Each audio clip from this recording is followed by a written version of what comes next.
Yeah, absolutely. And he suggests that there may be a premium in the market at the moment of as much as $5 to $6 per barrel, which effectively means, I suppose, in a shorthand way, that every time you, me, or somebody else goes to the petrol pump to fill their car, they could be paying up to 10% more for filling up their tank, just because we have this trade war ongoing between China and the United States. And of course, there is now this saber rattling around the prospect of new sanctions on Iran. So the message from the Russian energy minister is that as long as we continue to see these kind of geopolitical hotspots, then we will continue to see fragility around the energy markets. That means volatility and ultimately prices being a little higher than they should be. Let's listen to what he said in response to my question.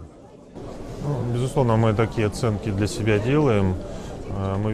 Indeed, we make such assessments internally. We can see that the pricing situation today depends not just on the supply-demand balance or the general economic situation, but also on the uncertainty that we observe today in the global markets.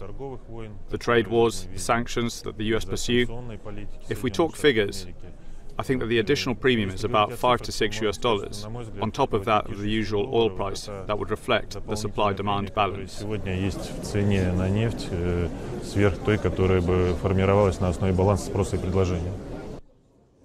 Now, this is a fascinating time to talk to Minister Novak, because not only have we had this event here in Vladivostok, which has discussed deepening ties between China and Russia, and there was even a suggestion from President Putin that Chinese state oil companies may be allowed to buy stakes in Rosneft wells. So that was an interesting development, again suggesting that these ties are more than diplomatic, potentially economic as well in the energy space. It's also fascinating because Mr. Novak now flies back to Moscow, where he will meet the US Energy Secretary Rick Perry tomorrow. And the expectation is that they will discuss what could unfold in the market if indeed the US goes ahead with fresh sanctions later in the year. And so I asked Minister Novak in anticipation of that conversation what he thought that might mean for prices if the Iranian supply comes off the market.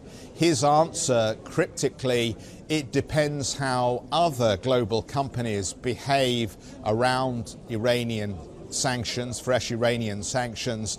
As far as he's concerned, though, too difficult to say at this stage what those sanctions may look like and how they may immediately impact the price. But clearly, impact there will be. Hey everybody, it's Hadley Gamble from our new CNBC Middle East Bureau in Abu Dhabi. Thanks for stopping by. Now, to watch more, you can try one of the videos that just popped up on your screen. And don't forget to subscribe.